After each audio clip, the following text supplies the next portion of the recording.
Okay, it's probably going live right now. Okay. Good And evening, good day. Welcome to Doctor's Orders, where we learn all kinds of things about health, wellness, and foods. We come on here every Friday at 8, and we're happy to have you with us.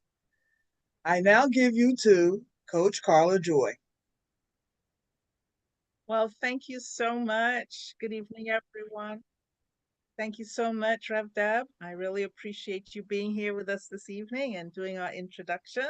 I'm Coach Carla Joy, and once again, it's Friday night, as our usual host Ruth Presley would say. And wherever she is, we send her tons of love. Well, Thank you. for those of you who are joining us this evening, Rev Deb gave a great introduction to what we do. And I wanted to let you know that every Friday night we're here and we talk about health and wellness. We're part of a community which promotes healthy living around the world. You may have heard of the Juice Plus community that started in 1970 with Jay Martin, and the Juice Plus company started with smoke detectors and air filtration and water filtration units. And then in 1973, we started working with Juice Plus. Now, Juice Plus is concentrated fruits and vegetables in capsules, soft chews, and now in sachets that we call the superfood. We also have the complete shakes, the uh, the trio of capsules that I mentioned, and the omega blend, as well as the illuminate, which is also a powdered product that you can place in water, like the superfood. So we'll talk about those again a little later. Why am I here? You may already know my story, how was sitting in my doctor's waiting room, feeling cold, and wondering what she was going to say, and discovering that I had high blood pressure, high cholesterol, and prediabetes. I thought I was the healthiest person I knew until my labs proved different. And because of my history of being with the medical professionals, I knew that something had to change. I went on a journey with my friends to discover what would we do to improve our health, because obviously all my education in medicine had not protected me from the very conditions that I was being taught how to manage. We discovered that through the work of Dr. Neil Barnard, Dr. John McDougall, Dr. Michael Greger, Dr. Pam Popper, and many others, Dean Ornish, to name a few, Caldwell Esselstyn, T. Colin Campbell, that what we were doing with our lifestyle was impacting our health. We discovered that if we made lifestyle changes, that we could actually improve our health. And that took us on a journey. And someone was kind enough to introduce me to concentrated fruits and vegetables in a capsule because they saw how much time and energy I was spending washing, shopping, washing, chopping, making life salads, making fruit smoothies and vegetable smoothies every single day in an attempt to just get more fruits and vegetables into my eating plan. And your doctor, no matter what kind of nutrition plan they are talking about, they'll all probably all agree that there's one thing that we could do in common, and that's eat more fruits and vegetables. So I was on that journey. I was introduced to how to add more fruits and vegetables to my eating plan without adding more work. And so it made sense to me. I got started. And even though I didn't know what to expect, because I didn't know that there was research behind what I was doing other than what I'd heard from Dr. Michael Greger. I didn't know that there was 50 years of research until I saw the documentary Forks Over Knives to realize that this information had been around for a long time. And then, after about 12 months of adding the concentrated fruits and vegetables to the other things that I had done, I was walking more, drinking more water, trying to get more sleep. But you know, teachers don't get a lot of sleep. I was a teacher at the time in high school. And so, with all of the things that I was doing, I discovered a year into adding the concentrated fruits and vegetables that I had a clean bill of health, no more high blood pressure, no more high cholesterol, no more prediabetes. That meant the world to me. It meant that not only was I no longer a victim, a helpless victim of my genetics. You see, I'd had members of my family die from heart disease, cancer, diabetes, type 1 and type 2, and autoimmune conditions. I was no longer thinking of myself as a helpless victim to my genetics. And I was no longer a helpless victim to my environment. I mean, we've all been taught by our environment that we should eat certain things and not eat other things. I was now able to rely on the work of decades of research, quality standard research, and that I could make a difference in my life. So I'm telling you this story, even though you may have heard it before, because I want to give you hope. I want you to know that you too can make a difference. You can make a few simple changes that can make a difference in your life. Now, the American College of Lifestyle Medicine has 6 pillars of health. I also have 6 pillars of health. Mine are water, walking, sleep, de stressing, detoxing your environment, and eating whole food plant based. Now, we're going to talk about the definition of whole food plant strong eating, whole food plant based eating. But today, we're going to talk about calories. I know calories, calories everywhere, and everybody's counting them. So, one of my favorite mentors is Dr. Neil Barnard, and he has a program called The Exam Room. And on that program, he talks about and answers the questions: how many calories should we eat? And if you've heard that you should eat a standard number of calories, raise your hand and put type Y, yes, in the chat box. So many of us have heard that the standard American has a standard amount of calories that they should be eating, about, yes, you got it, 2,000 calories. So the interviewer, Chuck, said, is that for everybody? And Dr. Barnard said, think of your body like an idling car. Your body is constantly using or producing energy.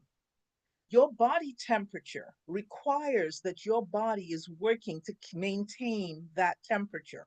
You don't want to be too hot and you don't want to be too cold. It's also working to maintain the function of vital organs: your brain, your eyes, your muscles, your liver, your kidneys. You don't even know what they're doing, but you know they're in there. Your digestive tract. And most of the time, you don't worry about that. But sometimes if you had food poisoning, or if you have gas, or if you haven't had a BM lately, you do worry about your digestive tract. But there are all sorts of organs that have to be maintained. And so your body is constantly working. And to do that work, it's using up energy. And we describe that energy as calories. So there's something known as our resting metabolism. And that requires that our body is always getting nutrients to support that resting metabolism. Then there's the process of digestion. That uses up, in different cases, about 10% of the energy that we obtain. And then there's physical activity. Some of us have little physical activity, some of us have a moderate amount, and others of us are athletes. So you have a range of activities, you have a range of things going on in your body, you have a range of lifestyles. And so all of these things play a role in how much energy, how many calories your body needs for your resting metabolism and for the amount of activity that you engage in.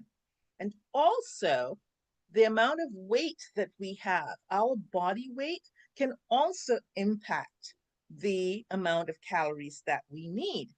The amount of fat, the amount of tissues, the amount of blood vessels, all of them require to be factored in. Now, I don't know about you, but that sounds like a lot of math.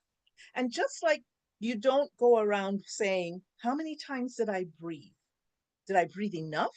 Do I have enough oxygen? Most of the time, you're not thinking about that. Your body has automatic processes that control the rate of breathing when you don't have enough oxygen. So if you're slouched over and you've been sitting like that for a while and your body is in a C curve, your lungs aren't really expanding a lot. And so you tend to breathe a little shallow and you have less oxygen going into the blood. Well, what does your body cause you to do? Have you ever done this? Oh, do you see what happens? You straighten up, you expand your chest area, take a deep breath in. That's what your body causes you to do if you're not getting enough oxygen. And if you're not getting enough calories, your body lets you know you get hungry. That's right. So we don't need to calculate how much oxygen we're getting. Our body knows and will give us indications. And so with calories, according to Dr. Neil Barnard. If you're low on calories, you'll crave more. But if you're high on calories, because our bodies are trained to protect us from times when we don't have enough, our bodies will hold on to calories. So it's not just about how many calories, it's where the calories come from. So when you think about, according to Dr. Barnard, when you think about calories, he wants you to think about foods that are high in nutrients, but not calorie dense. So how'd you do that? Instead of thinking about the specific nutrients, think about foods that are high in fiber and low in fat.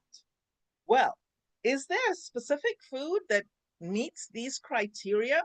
High in fiber, low in fat? Yep, things that are made of plants.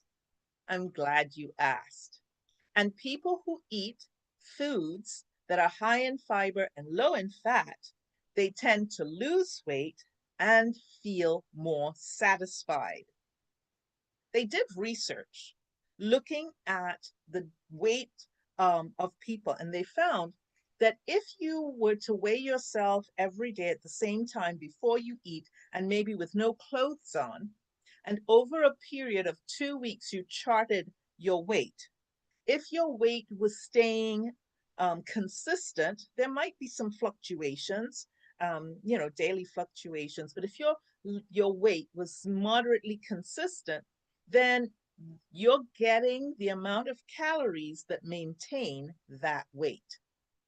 If you are noticing that even with the fluctuations that your weight is going slightly higher, then it's possible to assume that the amount of calories you're taking in is more than you wanted because you're putting on weight. And if you're taking in calories and you're doing these measurements and they're fluctuating and it's going down, then you may be eating a calorie deficit that is allowing you to actually release some of the weight. But keep in mind, and remember we talked about high fiber and low fat, we want foods that contain a lot of water and a lot of um, fiber. But when you compare the basic nutrients, carbohydrates, fats, and proteins, 1 gram of fat, no matter where it comes from, whether you call it good fat or bad fat, it gives you 1 gram gives you 9 calories. But 1 gram of carbohydrates, whether it is sugar in its simplest form or a potato or some kind of really fibrous fruit, 1 gram of complex carbohydrates or simple carbohydrates only gives you 4 calories. So when you look at a food and it's high in fat, it will give or provide more calories, and your goal makes a difference. If you would like to increase your weight, then high fat foods will help you do that. But if you'd like to decrease the weight or release some of the weight, you'd want to have foods that are high in fiber and low in fat. I'm going to try to show you an image in a little later on, or maybe I can try to do it now. Let's see. That can show you um, an image of what it looks like in the stomach when we have foods that are not calorie dense. Let's see if we can do it. I'm going to slideshow, see if it'll work. Find you this image here. All right, so I'll just keep talking and see if we can get this to work. Dr. Barnard was explaining that sometimes if we're trying to release some of the weight, that we may begin to see some weight loss and then we may see ourselves plateau. And he says that often has something to do with our environment, or it might have something to do with our metabolic rate. And that had, we were talking about what's the basal metabolic rate, you know, the rate at which your body burns energy just for maintaining itself. All right, doesn't look as though this is going to work. I'm so sorry. I just wanted to show you that. Okay. That's not working. Maybe next time. So the first thing is he gave 8 points about calories. And first one he said is, what's your goal? Do you want to release weight? Do you want to increase weight? And it may depend on your environment, both your physical environment and your social environment. If you're surrounded by people who are much lighter than you are, you might feel overweight. Or if you're surrounded by people who, like yourself, or maybe overweight or a little bigger than you are, you may not feel that you need to lose weight, and they may not feel that you need to lose weight. So, how do we even know? How do we make good choices?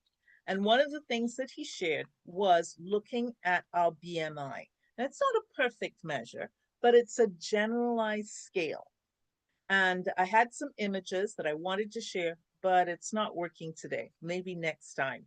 Or maybe I can, if you put um, BMI in the chat, I'll be able to send you those images so that you can take a look at them yourself. When you look at the graph, you'll be able to look at your height and your weight, and you'll see where you can fall on the graph. He says that if you're between 18 and a half BMI and 25, that's considered normal. And so if you're within that range, you may not need to lose weight. If, however, you are above the 25, then you would be considered overweight and or obese based on where you fall on the chart. If your weight and your height makes it less than 18 and a half, you may be considered underweight. And you may want to speak with your physicians about how you can gain some weight. Now, all of the information that we're sharing, we want to encourage you that it doesn't replace your conversation with your medical professionals. Remember, they know you, they're willing to work with you, and you can educate them about the information that you're sharing, and you guys can have a discussion and you can make informed decisions. They can tell you the pros and cons.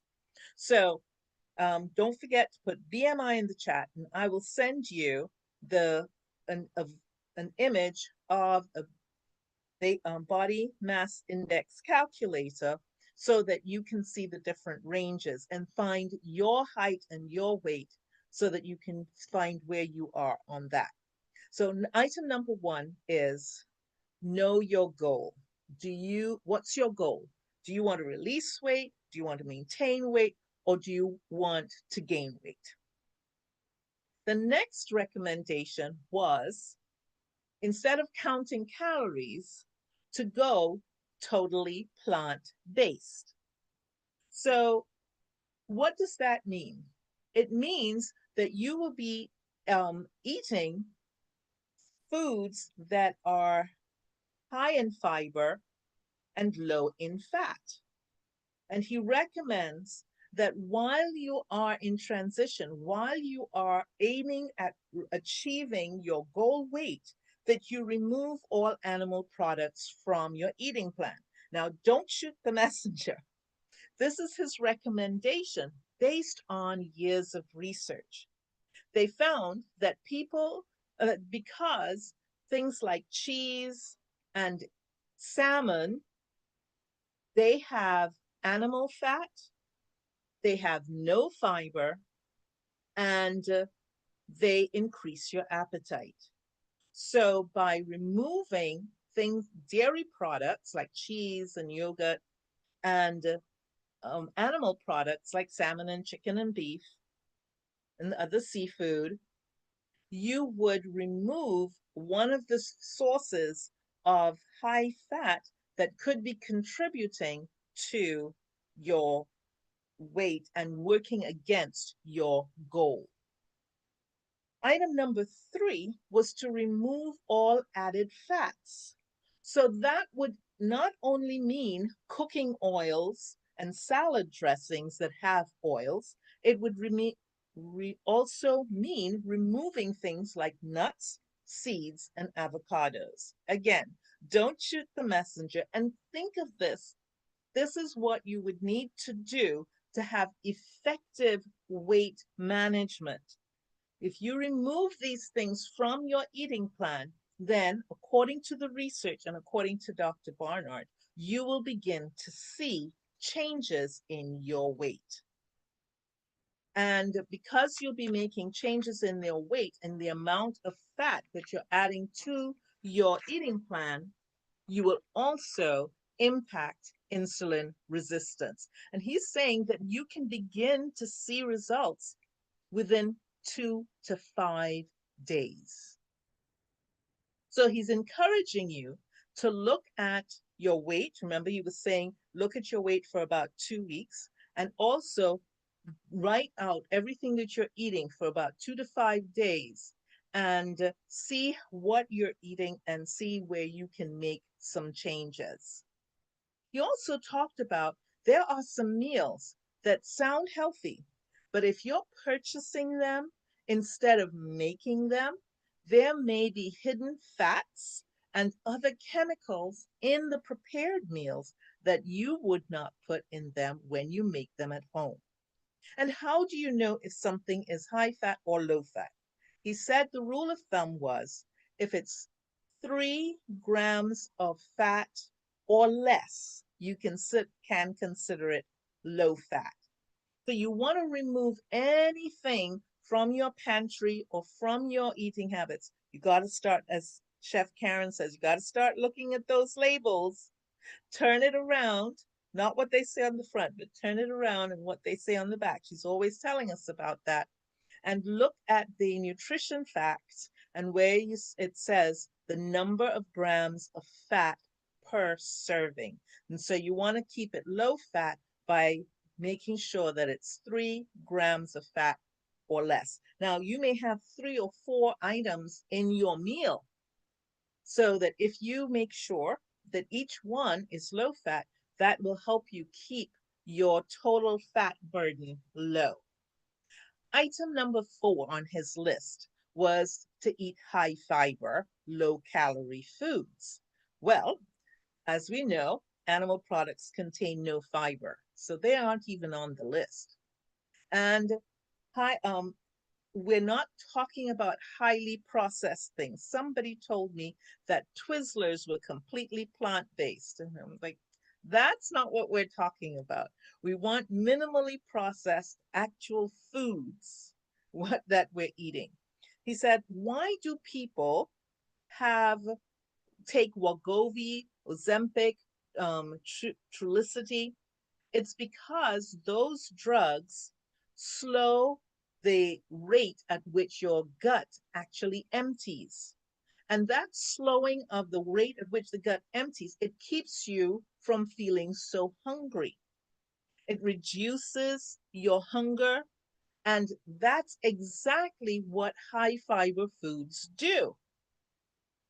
But you don't want fiber that's extracted from its normal foods. You want the fiber in the foods. So that's why we're calling it totally plant based. There are some products that extract the fiber and put it in water and tell you to drink that so that the fiber expands in your gut and it stays in there. Well, we don't know what the long term effects of that will be. So stick with the high fiber foods.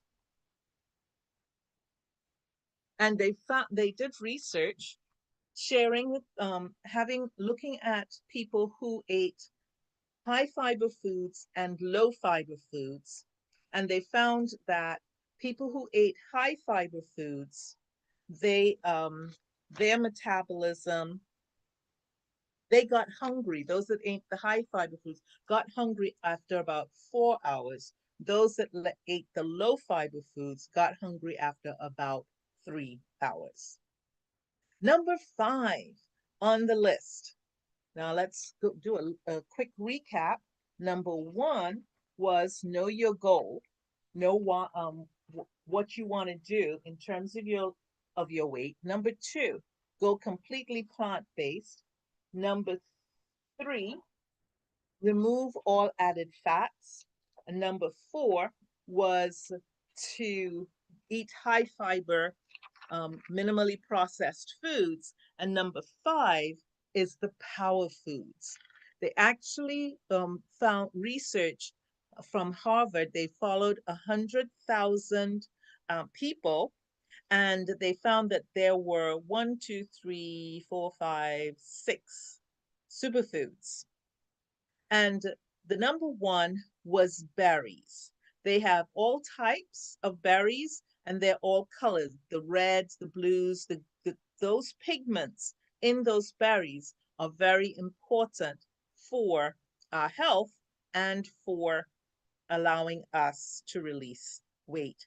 And they are high in fiber and low in calories.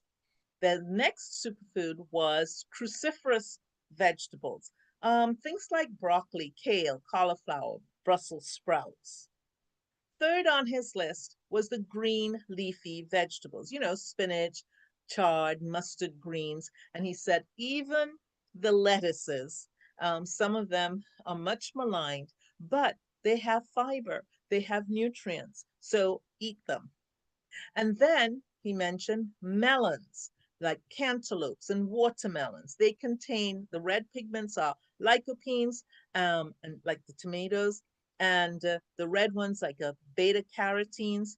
They're all very important. But these fruits, the melons, they are high in fiber, low in fat, and they help us. We can eat as much of it as we want. They help us with our weight management. And next on the list was the citrus fruits, grapefruits, oranges, tangerines. So we can eat those.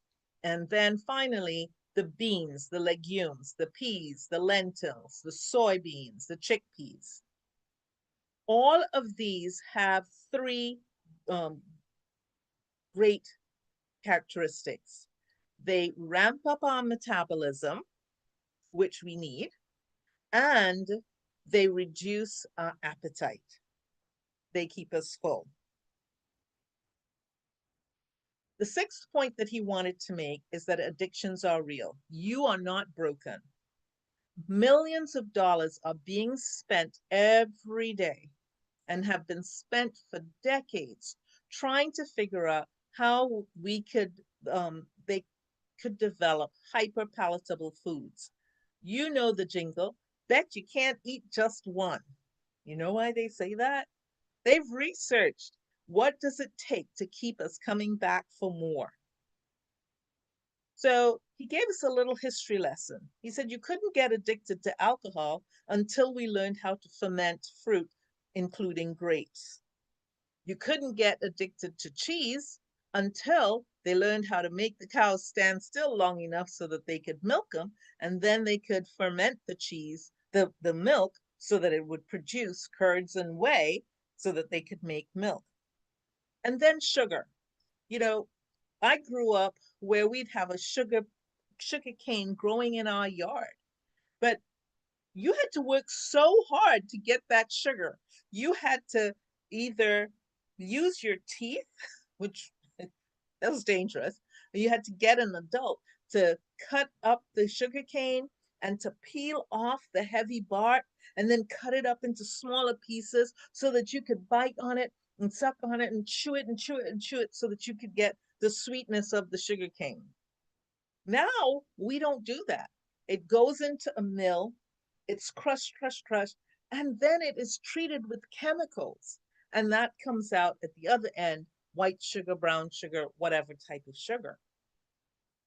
But in its natural form, in the form of sugar cane, it's too much work. So, and tobacco, yes, fond memories. Until we learned how to cure tobacco, we couldn't get addicted to tobacco. And until we decided to roast the coffee beans, couldn't get addicted to coffee. So you're not broken. You're surrounded by addictive substances. Some of them aren't even food. Somebody mentioned Twizzlers. Add Doritos to that list. They're not really food. They're highly processed substances that are a high combination of sugar and fat, or sugar and fat and salt, that are highly palatable, that make us keep coming back for more. Think potato chips, onion rings, cookies. So, uh, and he mentioned that most people don't go around just eating sugar. They'll eat donuts, they'll pig out on donuts, but they won't just sit there eating sugar. It's the sugar and the fat that gets us trapped. The next thing he mentioned, number 7, and we're coming in for a landing, was to shift your eating, your calories or high calorie meals earlier in your eating triangle, I call it, or your eating funnel. So, what about those of us who believe in intermittent fasting? Well, he's not debunking that. You can stop eating at remember, in the evening and the morning make the first day. It's biblical. So if you stop eating around 6 o'clock in the evening and you don't eat again until 6 in the morning, that's about a 12-hour fast.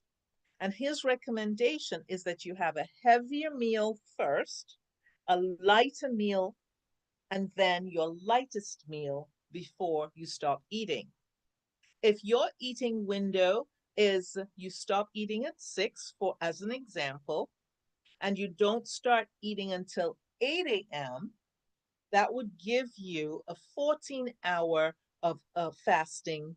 Then you would start with a bulky meal, one that's high in fiber, high in nutrients, and then have a lighter meal, and then your lightest meal before you stop eating at 6.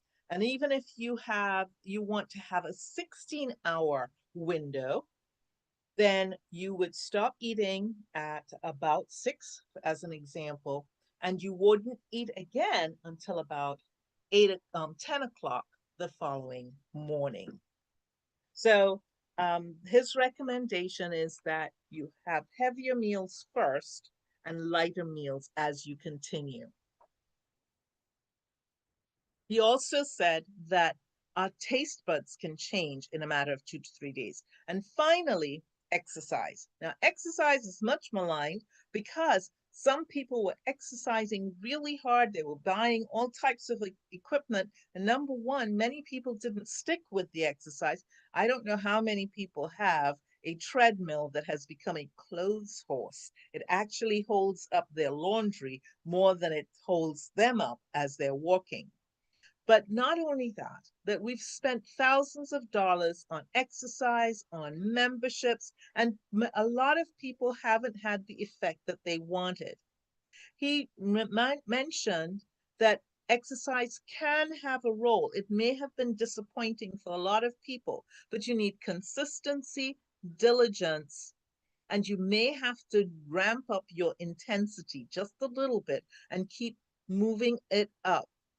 He says when you are exercising, you usually don't eat an exercise. So that's very good. And focus on how good exercising makes you feel, and focus on how the end goal, so that exercise can make a difference from you for you. So start with small goals. Set a goal of how many times do I want to go to the gym, or how many times do I want to walk around the block this week? And then set a goal for next week. And then as you get into it, sometimes you just have to start again. And as you get into it, maybe you can set slightly longer goals, but start small and get some support. So the conclusion is that a lot depends, the number of calories you need depends on the level of activity, whether you're sedentary, you have moderate activity, you're very active, or you're an athlete.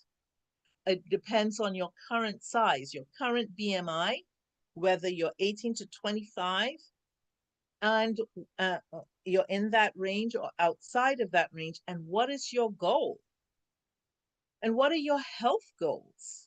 Remember that the research shows that if we are within that 18 to 25 window, that our health outcomes are better. If we are outside of that, that our health outcomes are not as good. And remember, you can make one simple change at a time. As we close out today, I want to remind you that we're here to support you. And the Juice Plus company is a way that you can make one simple change. You know, we were talking about adding fruits and vegetables to your eating plan. So I have the Juice Plus fruits and vegetables here.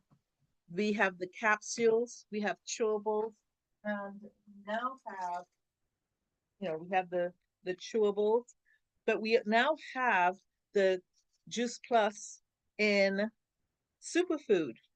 So each packet is the same that you would take in the fruit, the vegetables, and the berries.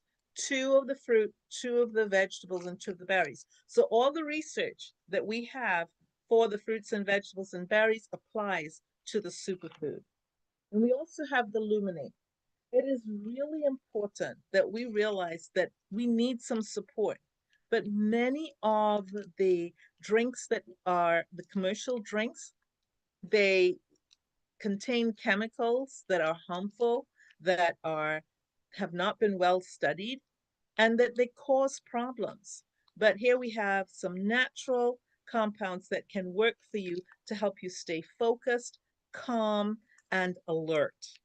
I've been using the Luminate for several months now, and I've noticed the benefit that taking it every day has for me. Now, we're on a mission to inspire healthy living around the world. We want to make it easy for you. So speak to the person who shared this video with you because they can support you. They can give you a cart to help you get started right now. Whether you're taking a 10-day journey or you want to join us for a month, to reset your eating. This is the first simple change that you can make to make a difference. I hope the information that we shared with you today, you don't have to count calories. You just have to make one simple change and shift the amount of fruits, vegetables, berries, um, grains, and legumes that you're putting into your eating plan. And as you make those simple changes, you begin to see that your body is going in the direction of your goals. And if you'd like to talk to us about it, we'd be happy to do a three-way call and to support you on your healthy living journey. Now, don't forget what we always say at the end of these sessions. You can unmute yourselves. Eat Eat more more fruits and fruits and vegetables. vegetables. Eat more fruits and vegetables. This is Coach Carla Joy and friends saying thanks for joining us, and I look forward to seeing you again next time. Happy Independence Day!